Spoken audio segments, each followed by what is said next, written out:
नमस्कार, मैं Chandrakant Mishra today 24.in से। आज हम लोगों के साथ में बाढ़ के अध्यक्ष राहुल रंजन जी जनता दल यू के पार्टी से जो हैं मौजूद हैं। आइए आज इनसे कुछ सवालात करते हैं। सर, आपका स्वागत है हमारे चैनल में। बहुत बहुत धन्यवाद। सर, पहला आपसे सवाल तो ये करेंगे कि कोरोना काल जस्ट ख़त्म हुआ है और उसके बाद जो अर्थव्यवस्था है वो किस तरह से सुदृढ़ कर पाएगी सत्ता? निश्चित रूप से जैसा कि आपने देखा आपदा काल में ये आपदा काल पूरे विश्व पर एक आफत की तरफ आई और पूरे विश्व की अर्थव्यवस्था को निश्चित रूप से कहीं ना कहीं थोड़ा ज़्यादा या थोड़ा कम प्रभावित किया। वहीं जहाँ तक मैं भारतवर्ष की बात करूँ तो भारतवर्ष में भी इसकी देख सकते हैं बृहद पैमाने पे इसकी क्षति हुई। लेकिन हमारे प्रदेश के मुखिया माननीय श्री नीतीश कुमार जी की तत्परता से और उनके दूरगामी सोच के कारण निश्चित रूप से इस आपदा काल में बेहतरीन कार्यों के लिए बेहतरीन कार्य कर हम अपने प्रदेश को आपदा काल से निकालने में कामयाब रहे। एक बात जो ये कोरोना काल को लेके होती है कि आंकड़ों का उलटफेर नज़र आता है। कहीं आंकड़े जो मौत के आंकड़े हैं वो सही नहीं हैं, कहीं सही हैं। इस पे आप क्या कहेंगे? निश्चित रूप से सबसे पहली बात तो मैं ये आपको बताना चाहूँगा कि आपदा काल में किसी भी तरह की सुविधा की कोई बातचीत मूल्यहीन है। रही जहाँ तक आंकड़े छिपाने या एग्जैक्ट आंकड़े की बात, तो ये पूरे प्रदेश पे अकस्मात इसके बारे में न किसी ने कभी जाना था और ना ही कोई इसके लिए इतने बृहद पैमाने तक पर पूरे विश्व तैयार था। और वहीं जहाँ तक बिहार की बात है और आंकड़ों की बात है तो मैं आपको बताना चाहूँगा कि जिस तरह से ऑक्सीजन की व्यवस्था बिहार में की गई हमारे माननीय प्रदेश के मुखिया नीतीश कुमार जी के द्वारा, साथ ही हर एक दिन स्वास्थ्य विभाग के कर्मचारियों के साथ स्वास्थ्य विभाग की टीम के साथ बैठक कर गांव तक एक गांव और एक पंचायत तक की स्थिति का उन्होंने जायज़ा लिया और निश्चित रूप से इन चीज़ों पे बेहतरीन कार्य किया। और रही जहां तक आंकड़े छुपाने की बात, तो ये बिल्कुल ही बेबुनियाद है। कोई भी किसी तरह का ये नहीं है और जितना हो सका सरकार की तरफ से बेहतरीन कार्य के लिए कोरोना काल में इनको याद किया जाएगा। सरकार ने कई तरह के दावे किए थे जल जमाव को लेकर के कि बिल्कुल जल जमाव नहीं होगा, 6 घंटे के अंदर ही बारिश का पानी रुक जाएगा। लेकिन आज भी कई ऐसे जगह हैं जहां 20 घंटे से ऊपर जल जमाव लगा हुआ है। इस पर सरकार की क्या तैयारी पूरी नहीं हो पाई, फिर से वादा ही रह गया? निश्चित रूप से मैं इस बात के लिए मैं आपको बताना चाहूँगा, अब से कुछ 1 दशक पहले बिहार की बाढ़ से जून से लेके अगस्त तक की जो स्थिति होती थी, अगर एक दिन की बारिश हो जाए तो वो बृहद पैमाने पे बाढ़ का रूप इख्तियार कर लेती थी। निश्चित रूप से आज मैं पूरे भारतवर्ष की बात करता हूँ, हर साल बिहार बाढ़ के कारण बहुत सारी यहाँ पे लोगों को असुविधा होती है। लेकिन इन क्षेत्रों में अब आपको ये चीज़ मानना पड़ेगा कि चाहे वो पटना की स्थिति हो, चाहे वो पूरे प्रदेश की स्थिति हो, बाढ़ के मामले में सीवरेज की व्यवस्था लगातार हम लोग वाटर ट्रीटमेंट प्लांट वगैरह काफ़ी सारे कार्य नीतीश कुमार जी के द्वारा किया जा रहा है। निश्चित रूप से चूँकि ये इंफ्रास्ट्रक्चर थोड़ा टाइम टेकन इंफ्रास्ट्रक्चर है, थोड़ी सी पेशेंस की आवश्यकता है। और निश्चित रूप से बाढ़ पे हमारे प्रदेश के मुखिया नीतीश कुमार जी का बिल्कुल बेहतरीन पैनी नज़र है। और निश्चित रूप से पिछले दशक से हम लोग काफ़ी हद तक अगर कहा जाए परसेंटेज के हिसाब से तो 70% तक हम लोगों ने इसमें कामयाबी हासिल कर ली है। बात अगर अनलॉक की करें तो रेस्टोरेंट खुल रहा है। नीतीश सरकार ने खुद भी कहा है कि 100% सरकारी और गैर सरकारी जो भी ऑफिसेज हैं वहाँ पे कर्मचारी अपना प्रेजेंटेशन दे सकते हैं। इन परिस्थितियों में जब रेस्टोरेंट खुल रहा है, पार्क भी अब सुबह 6 से 12 खुल रहा है, तो शिक्षा के साथ ऐसा नहीं लगता है कि एक अन्याय है कि उसको खोलने नहीं दिया जा रहा है? सबसे पहली बात मैं आपको बताना चाहूँगा, सबसे पहले पूरे भारतवर्ष में बिहार एक ऐसा स्टेट बना जिन्होंने अपने सभी पंचायत स्तर तक के लिए बच्चों के लिए, स्टूडेंट्स के लिए कक्षा प्रथम से लेके 10 तक की व्यवस्था की, ऑनलाइन एजुकेशन की व्यवस्था करवाई गई।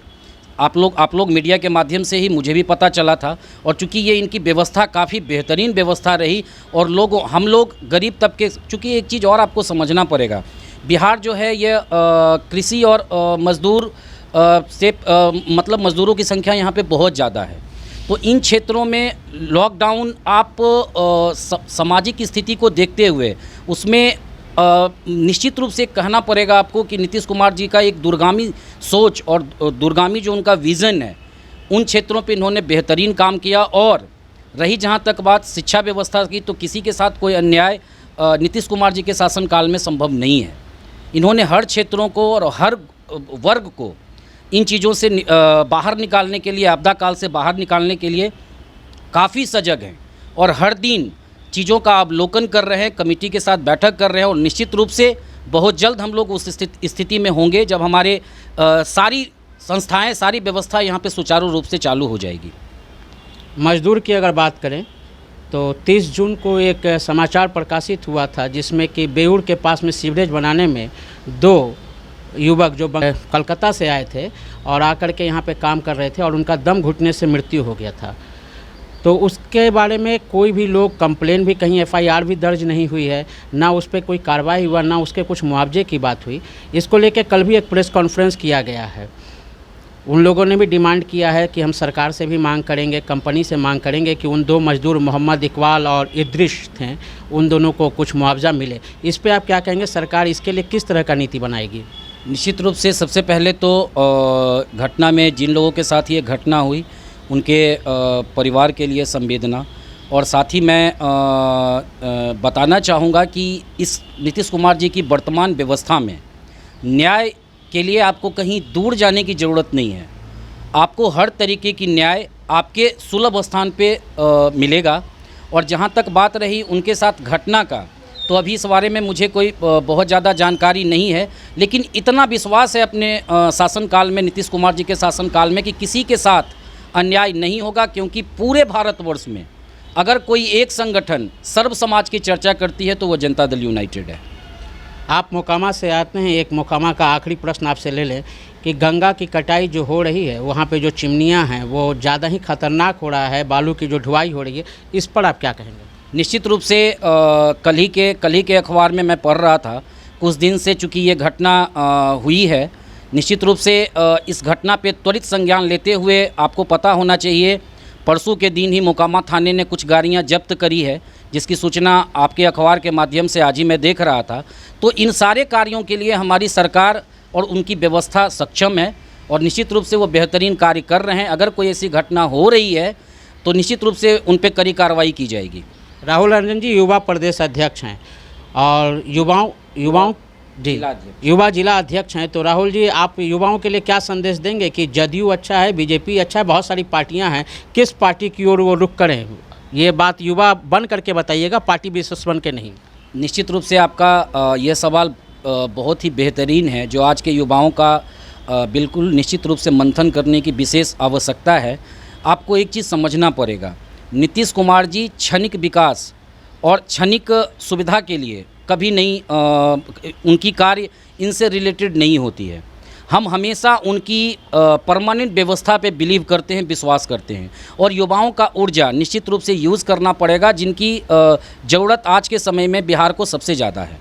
तो निश्चित रूप से सरकार इन चीज़ों पे बेहतरीन काम कर रही है। अभी कुछ ही दिन पहले आपने देखा, 2 दिन पहले बैठक करके महिला उद्यमी योजना पूरे भारतवर्ष में बिहार सबसे पहले लागू करने वाला है। वहीं युवा उद्यमी योजना लागू करने वाला बिहार सबसे पहला प्रदेश है। तो निश्चित रूप से युवाओं के अंदर जो ऊर्जा भरी हुई है उसको निकालना पड़ेगा। मैं बोलता हूं इन चीज़ों में युवाओं को परमानेंट सॉल्यूशन देना पड़ेगा। और इन चीज़ों का जो है अंतर आप देख पाओगे जब आप उनको परमानेंट सॉल्यूशन दोगे, तो वो चीज़ें आपको निकल के दिखेगी आपकी जीडीपी में, आपके इंफ्रास्ट्रक्चर में, सारी चीज़ में। तो निश्चित रूप से युवाओं के परमानेंट विकास के लिए हमारे नीतीश कुमार जी कार्य कर रहे हैं और इसका परिणाम कुछ ही समय में हम लोगों के बीच रहेगा। युवा में ST-ET अभ्यर्थी भी आते हैं, लाठीचार्ज हो रहा है उन पर। निश्चित रूप से मैं बताना चाहूँगा, कानून व्यवस्था जो बनाई गई है इससे बियॉन्ड कोई नहीं है। चाहे हम जदयू हों, चाहे हम किसी भी संगठन से जुड़े हुए हों, अगर कोई कानून के बियॉन्ड जाके चीज़ करते हैं तो उसके लिए कानून कार्रवाई करने के लिए स्वच्छंद है। ये किसी के साथ भी कार्रवाई हो सकती है। ऐसा प्रश्न करना कि ये SC-ST के साथ हो रहा है, सवर्ण के साथ नहीं हो रहा है, तो ये गलत है। इस सरकार में जीरो टॉलरेंस की हम बात करते हैं और किसी भी तरह के स्लीपर सेल्स के साथ हमारी कोई समझौता नहीं होती है। इस मामले पे हमारी सरकार पूरी जीरो टॉलरेंस के साथ खड़ा है। अगर उन्होंने कोई कानून से बियॉन्ड जाके कार्य करने की कोशिश करी होगी तभी उन पर कार्रवाई हुआ होगा। समय देने के लिए बहुत बहुत धन्यवाद।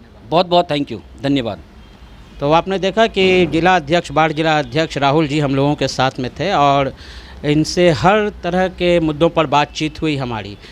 युवाओं को लेकर के भी, नीतीश कुमार के विकास सिद्धांतों को लेकर के भी बातचीत हुई, मोकामा में गंगा को लेकर के भी बातचीत हुई, जो बालू के कटाव को लेकर के बहुत बेफिक्री से और निश्चिंत होकर के सही उन्होंने अपना वक्तव्य दिया। इसी तरह की वीडियो को देखने के लिए आप हमारे साथ जुड़े रहें और हमारा वीडियो यदि आपको पसंद आए तो इसे लाइक करें, शेयर करें और सब्सक्राइब करें। आपके तमाम सवालों के जवाब की जिद के साथ मैं Chandrakant Mishra, today24.in। Thank you.